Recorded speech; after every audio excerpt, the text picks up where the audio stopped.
All right, so let's dive into a phrase that echoes through history, and it still pops up in conversations today. Yeah, Crossing the Rubicon. that's a good one. We use it to describe Big decision. those make or break decisions, Yep, the ones with no turning back. exactly. But today we're going deeper than just the saying. We're Yes. time traveling back to 29 BCE, Okay. when Julius Caesar actually crossed the Rubicon River, Oh. setting off this chain reaction Crazy. that brought down the mighty Roman Republic. It really makes you think, doesn't it? Yeah. This seemingly simple act, a general and his army Right. crossing a river, Right. had such a colossal impact. Yeah. It speaks volumes about the power of context, I think so. understanding the political pressures Yeah. and personalities swirling around this one event. So imagine Rome in 49 BCE. Okay. It wasn't exactly a peaceful era, was it? Absolutely not. More like a political pressure cooker ready to explode. That's a good way to put it. Yeah. The Roman Republic was, Right. designed to prevent any one person Yeah. from seizing absolute power. Yeah. But the cracks were starting to show. I see. We had figures like Sulla and Marius All right. before Caesar, Okay. who'd already used their armies Oh, wow. to strong-arm their way into Oh. political power. So they kind of set a precedent. Not exactly setting the best precedent, right? Yeah, not really. Then we have the first triumvirate Okay. stepping onto the scene. Caesar, Pompey, and Crassus. Right. They formed this uneasy alliance Right. that basically said, Senate, you're sidelined. That's interesting. Precisely. Think of it as a Yeah. high-stakes power-sharing agreement I see it. between three incredibly ambitious figures, Right. each with their own goals and a hunger for control. Yeah. It was a powder keg waiting to ignite. Right. To understand this, Yeah. we need to quickly explain that a triumvirate was like a three-person dictatorship. Oh, okay. This one was formed to bypass the authority of the Senate, Uh-huh. which was supposed to be the governing body of the Roman Republic. I see. It was a clear sign that the old order was crumbling. Okay, so things are already tense. Yes. And then one of those three power players, Right. Crassus, dies in 53 BCE. And the whole game changes. Oh, wow. The Senate, always suspicious of Caesar's growing popularity and Yeah. military successes, Sure. saw their chance Okay. and threw their support behind Pompey. So they picked a side. Suddenly, Caesar was in a very dangerous position. So let's talk about Caesar in Gaul. Okay. I was reading about his military campaigns there, and it's mind-blowing how he was conquering territory It's impressive. and simultaneously crafting his public image. Right. He was almost like a master media manipulator alongside being a brilliant general. Yes, you could say that. What are your thoughts on that? It's a fascinating aspect of Caesar's rise. Yeah. His campaigns in Gaul, Mm-hmm. from 58 to 50 BCE, Okay. were as much about military victories Right. as they were about public relations. It's like, You're right, he was a master of shaping his narrative. His writings, commentaries on the Gallic War, I've heard of those. weren't just dry accounts of battles. Okay. They were crafted to portray him as a hero, Right. a brilliant strategist, Oh, wow. defending Rome's interests. It's like he was writing his own press releases. Exactly. The front lines. And they worked. Wow. Back in Rome, Yeah. people were captivated. Wow. Caesar's popularity soared, Yeah. but it also fueled the Senate's fear and mistrust. Makes sense. They saw him as a threat to their authority, Right. someone who might try to seize power. And that leads us to the Senate's infamous ultimatum to Caesar. They essentially told him, disband your army, come back to Rome as a regular citizen, or face the consequences. Talk about a no-win situation. Tough spot. He was trapped, Yeah. return without his loyal legions, Yeah. and he'd be politically vulnerable. That's cool. A sitting duck for his enemies, Right. but keeping his army. Oh, That was outright defiance, yes. bordering on treason. Big decision. Bruh. Caesar was caught between a rock and a hard place. So what'd he do? But he was a man of action, Okay. a leader known for his decisive nature. Right. In a moment that would forever be etched in history, Yeah. he uttered the famous words, Let's hear it. Alia iacta est. What's that mean? The die is cast. Oh, wow. And crossed the Rubicon River with his legions. He went for it. Knowingly marching toward a confrontation with the Roman Senate. Wow, what a decision. It sent a shockwave through the Roman world. Yeah, I bet. It was a blatant challenge to the Senate's authority. I wonder what that must have been like. What was it like in Rome when word spread that Caesar had crossed the Rubicon? Yeah, can you take us there? Oh, wow. Pure panic. Really? The news of Caesar's crossing sent shockwaves through Rome. It's like... It was a blatant act of defiance. Yeah. A declaration of war against the established order. Yeah. Senators, who had for centuries been the unchallenged rulers of Rome, scrambled to protect their power and privileges. I can imagine. Imagine the frenzy. Hurried meetings, frantic messages, and senators fleeing the city in fear of Caesar's advancing legions. So the Republic, which had stood for centuries, was suddenly teetering on the brink? Absolutely. Wow. Pompey, who had the backing of the Senate, realized that they were ill-prepared for direct confrontation with Caesar's battle-hardened legions. They fled Rome, hoping to regroup and gather forces in the east. Makes sense. This was a major turning point. It revealed a stark truth. The traditional power structures of the Republic, the Senate, and its decrees no longer held the sway they once did. Oh, wow. A powerful leader, backed by a loyal army, could challenge the very foundations of Roman society. So Caesar, with his legions at his back, was marching on Rome. That's right. He had made his choice. Crossed his Rubicon. It wasn't just a river he crossed. Oh, that's powerful. It was a threshold into a new era. So this was a turning point. One where the Roman Republic would be forever changed. Oh. This single decisive act set in motion a chain of events that would culminate in civil war and the ultimate demise of the Republic. From a seemingly insignificant river crossing to the potential fall of an empire? It's amazing, isn't it? It's incredible how one decision can change the course of history. Absolutely. Let's take a quick break, and when we come back, we'll delve into the immediate aftermath of Caesar's Rubicon crossing. I can't wait. And explore the leadership lessons we can learn from this pivotal moment in history. It's going to be good. We left off with Caesar marching on Rome, the ultimate power move after crossing the Rubicon. It was. It's crazy how this one action shifted the balance of power so dramatically. It really is. What happened next? Did the Senate just roll over? You'd think after centuries at the top, they'd have put up more of a fight. But as we talked about, Yeah. Caesar had exposed the vulnerabilities of the system. Yeah. Pompey and the senators who sided with him, Right. they chose flight over fight. Really? They knew they couldn't win a head-to-head battle Makes sense. against Caesar's loyal and experienced army. Right. So they just ran. They fled east, Okay. hoping to regroup, rally support, Right. and eventually challenge Caesar. So Caesar just waltzes into Rome. Pretty much. What's the scene like? Picture this. Okay. Caesar and his legions enter Rome, Wow. not as conquering invaders, What? but almost as liberators. Interesting. The tired of the Senate's corruption and infighting, Makes sense. welcomed Caesar. So they were actually happy to see him. He came in, Okay. restored order, Wow. took control of the treasury, Okay. and started making moves to solidify his position Right. as the new leader of Rome. But hold on. Yeah. What's up? I'm getting a bit lost on the timeline here. Okay. The crossing of the Rubicon in 49 BCE, Right. then the swift takeover of Rome. Uh-huh. But didn't the big showdown, the battle that everyone knows about, happen later? You're right to point that out. Okay, good. Caesar's entry into Rome was just the opening act of this drama. Okay. The real clash of the titans. Yeah. The one that sealed Caesar's fate as the ruler of Rome. Okay. Was still to come.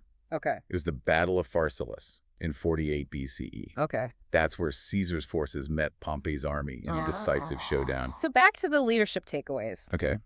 We've touched on Caesar's calculated boldness, his willingness to break the rules when the system was failing. Right. But what about the years he spent in Gaul? Oh, yeah. That wasn't just about racking up military victories, was it? Absolutely not. What else was going on? Those years were crucial to Caesar's rise. Okay. It's where he honed his military skills. Right. But more importantly, Okay. it's where he mastered the art of leadership. Oh, wow. Of inspiring unwavering loyalty from his men. That's interesting. He didn't just command from afar. Right. He fought alongside them. Really? He shared their hardships and rewarded their bravery. It's a far cry from the image of a general barking orders from some plush tent. Absolutely. Caesar was in the trenches with his men. Yeah, he was right there with them.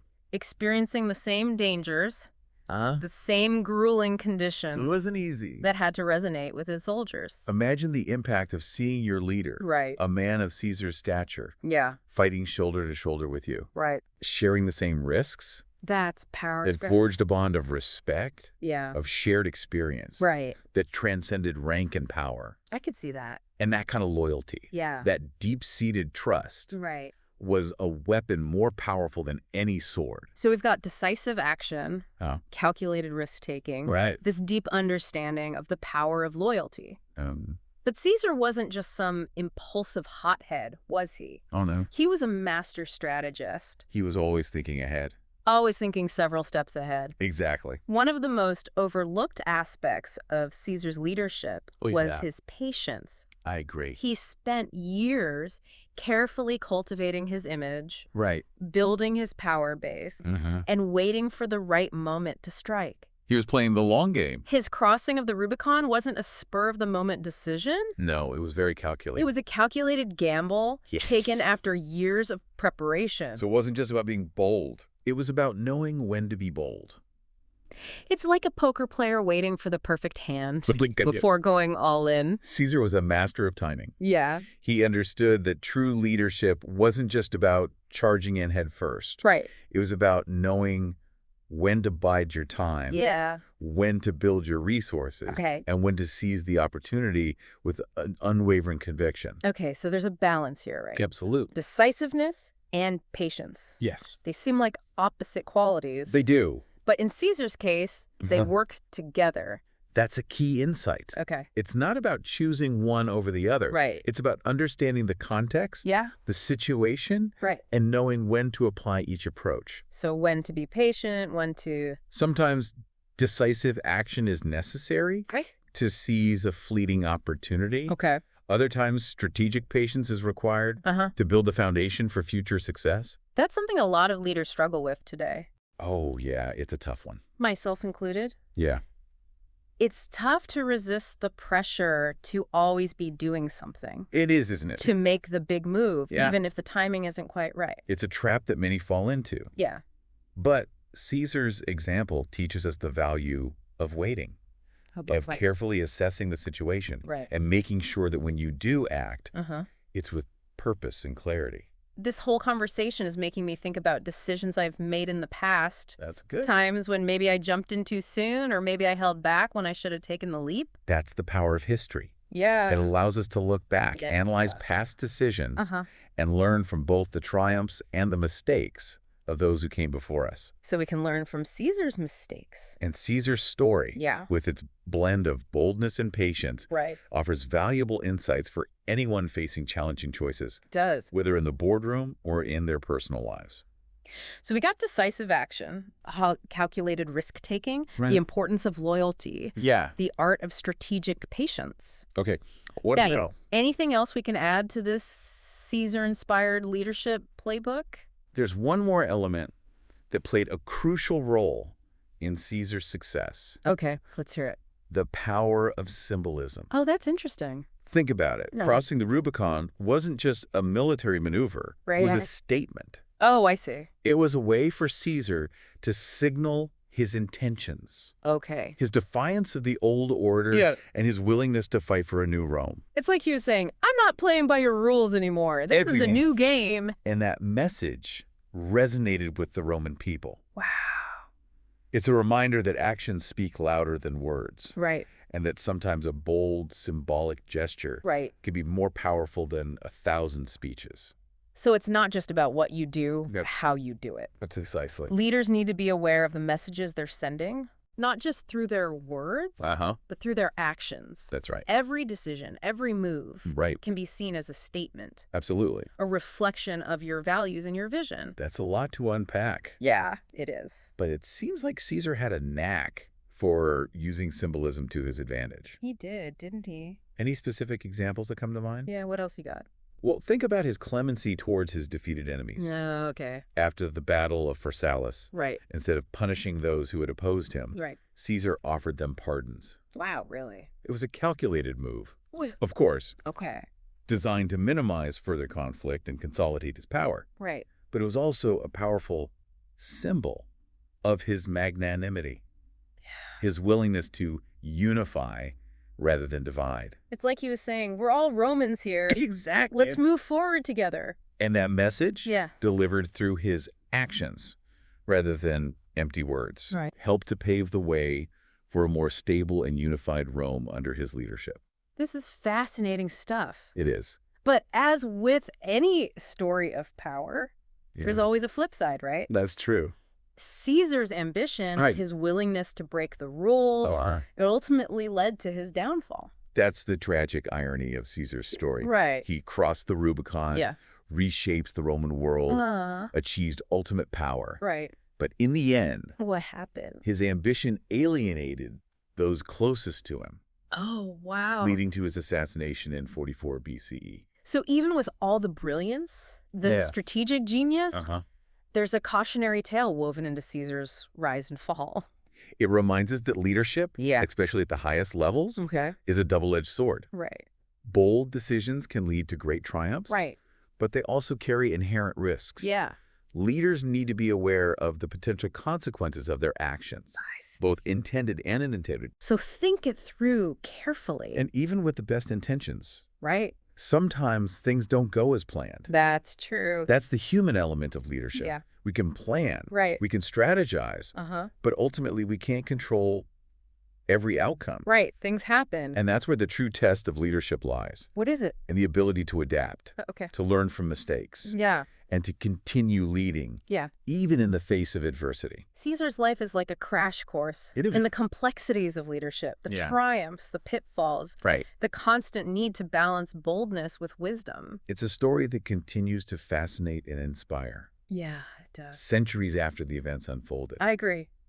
And as we delve deeper into the lessons of Caesar's Rubicon moment, we'll explore how these ancient insights can help us navigate the challenges and opportunities we face in our own lives. We've spent this deep dive exploring Julius Caesar and his fateful decision to cross the Rubicon. Big decision. It's a story full of ambition, risk, and ultimately tragedy. It is. But it's also a treasure trove of leadership insights. Yeah, for sure. What I'm really curious about now is how we can connect these ancient lessons to our own lives. That's the crucial question, isn't it? Yeah. It's easy to get caught up in the drama of Caesar's story. Right. But the real value lies in extracting the timeless principles and applying them to the challenges we face today. So it's not about literally crossing rivers with legions of soldiers. Oh, no.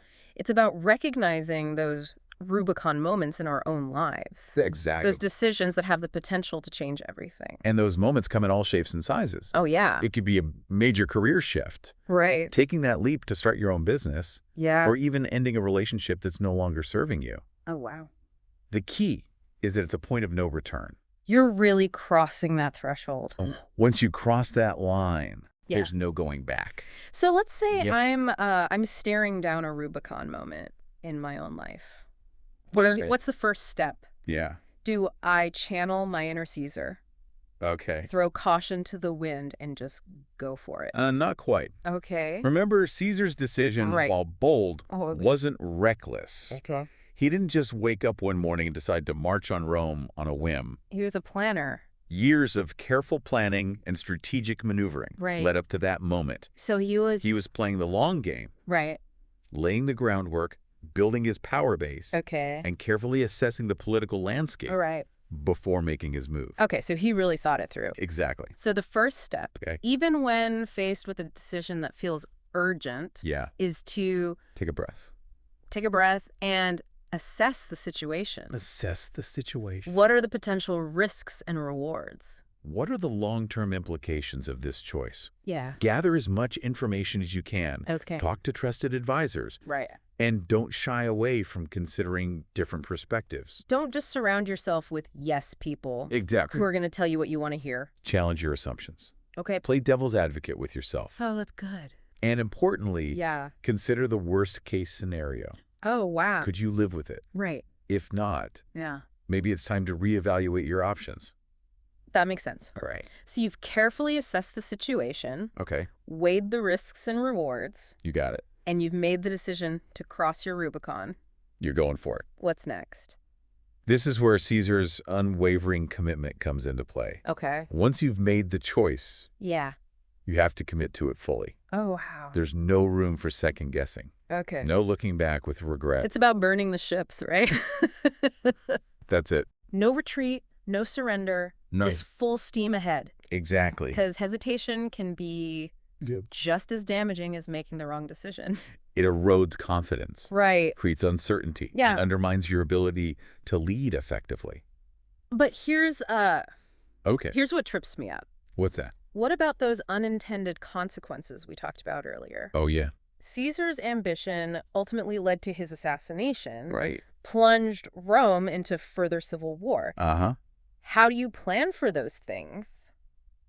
The things you can't possibly foresee. That's the challenge, isn't it? Yeah. We can't predict the future. Right. And even the most well-thought-out plans can go awry. I know. But that doesn't mean we should shy away from making tough choices. Right. It means approaching those decisions with a sense of responsibility. Okay. An awareness that our actions will have ripple effects. Right. Both positive and negative. So it's not just about achieving your immediate goals. It's about the bigger picture. The long-term impact of your choices. Exactly. Think about how it's going to affect everyone. Ask yourself, what kind of legacy am I building? Wow. What kind of world am I creating through my actions? Yeah. Because true leadership isn't just about making the tough calls. Right. It's about taking ownership of the outcomes. Yeah. Even the unintended ones. It makes me think about those times when I've been so focused on achieving a specific outcome that I've failed to consider the potential downsides,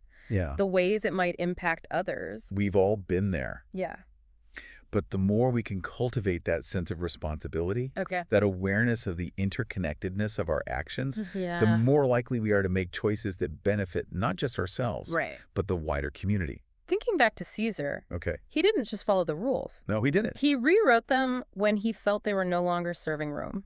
He did what he had to do. Sometimes transformative leadership requires that willingness to break with convention. Absolutely. To challenge the status quo. But it's not about rebellion for its own sake. Right. Caesar truly believed that the existing power structures were corrupt. Right. And holding Rome back. He saw a better way. He had a vision for a new Rome. Right. A stronger, more unified Rome. Yeah.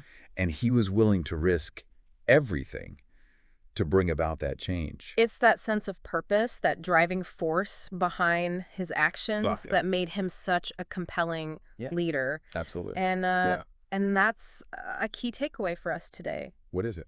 It's not enough to simply be bold or decisive. Right. Our actions need to be guided by a clear sense of purpose, a vision for a better future. So as we go about our lives, navigating our own personal and professional Rubicon moments, we should be asking ourselves, what are we fighting for? That's a good one. What's the guiding principle behind our decisions? That's a powerful question to reflect on. It is. Because when we align our actions with our values, with a deep sense of purpose, we tap into a wellspring of courage and conviction that can help us overcome any obstacle. I think that's a great note to end on. I agree. Thanks for joining us on this deep dive into the leadership lessons of Julius Caesar. It's been a good one. We hope it's giving you some food for thought. Right. And maybe even a bit of inspiration. To face your own Rubicon moments with more clarity, courage, and a deep sense of purpose. That's what it's all about. Until next time. Keep exploring. Okay. Keep questioning. Right. And keep pushing the boundaries of what's possible. Well said.